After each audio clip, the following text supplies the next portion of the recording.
कहानी आज उत्तर प्रदेश के शाहजहांपुर की, जहां पर एक पति जो कि शराब का आदी होता है, ये उसकी जिंदगी की सबसे बड़ी गलती साबित हो जाता है।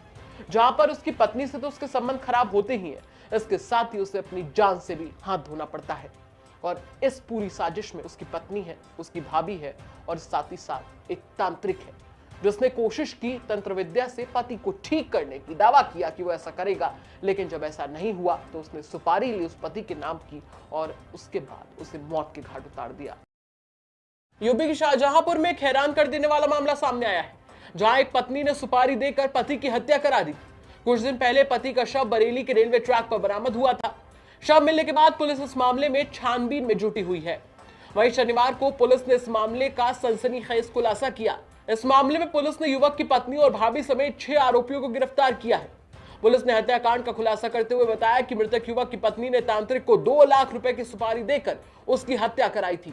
पत्नी अपने पति के शराब पीने की लत से परेशान थी। फिलहाल पुलिस ने हत्या के 6 आरोपियों को जेल भेज दिया है। दरअसल थाना जलालाबाद क्षेत्र के गौस नगर कस्बे के रहने वाले सुरजीत शराब के आदी थे और कमाई का सारा पैसा शराब में ही बर्बाद कर देते थे। इस बीच मृतक की पत्नी और उसकी भाभी की मुलाकात बरेली के रहने वाले तांत्रिक इरफान से हुई। शुरुआत में उसने तंत्र मंत्र से शराब का नशा दूर करने की बात कही, लेकिन सुरजीत की शराब नहीं छूटी, जिसके बाद उसकी पत्नी ने इरफान से अपने पति को रास्ते से हटाने की बातचीत की। पति की हत्या करने के लिए तांत्रिक इरफान को उसकी पत्नी और भाभी ने 2 लाख रुपए दिए, जिसके बाद इरफान के 4 अन्य साथियों ने शराब पिलाने के बहाने उसका अपहरण किया और बरेली जाकर उसकी हत्या कर दी। हत्या के बाद उन्होंने लड़के के शव को रेलवे ट्रैक पर फेंक दिया ताकि वो एक्सीडेंट नजर आए। इस बीच तांत्रिक इरफान सुपारी का बचा हुआ पैसा लेने आया और शक होने पर परिजनों ने उसे पकड़कर पुलिस के हवाले कर दिया, जिसके बाद पुलिस ने पूरे मामले का खुलासा किया। दोस्त उन्होंने कही चला बाबू शराब पी नहीं, इसलिए कहे होने देने गायब कर दिया। कई दिन हो गए? जय भाई 22 का शाम 7 बजे लेके चले गए भाई, उन्हें बुलाओ दे, फोन करो जीता निदा हालत है जो यहाँ पहुंच मिल गया जाए। उन्हें कहा वो थोड़ी पी लिया, फिर उन्हें डाल के नहीं पिया, ले चले। 24 जनवरी को श्री कमलेश्वर सिंह जो मोहल्ला गौस नगर कस्बा व थाना जलालाबाद के हैं, उनके द्वारा अपने बेटे सुरजीत की गुमशुदगी दर्ज कराई गई कि वो 22 तारीख को घर से निकला और कहीं गायब है, उसके बाद से नहीं उसकी जानकारी मिल रही है।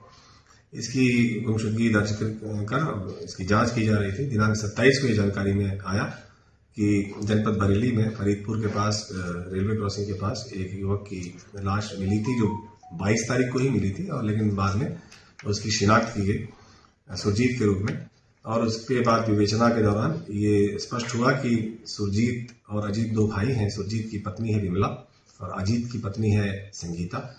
इन दोनों के द्वारा ये इस बात से तंग आकर कि सुरजीत काफी शराब पीते हैं और किसी तरह से कुछ इनका टोना टोटका करके इसकी आदत छुड़ा दी जाए। तो देखा आपने किस तरीके से इस कहानी में एक पति की शराब उसके लिए जानलेवा साबित हो गई।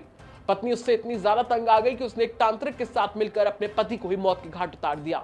सवाल यह कि क्या शराब का नशा किसी की जान से बड़ा था? और उससे भी बड़ा सवाल यहां पर यह खड़ा होता है कि कब तक ऐसे ही शराब लोगों के घर, लोगों की जिंदगियों को बर्बाद करती रहेगी।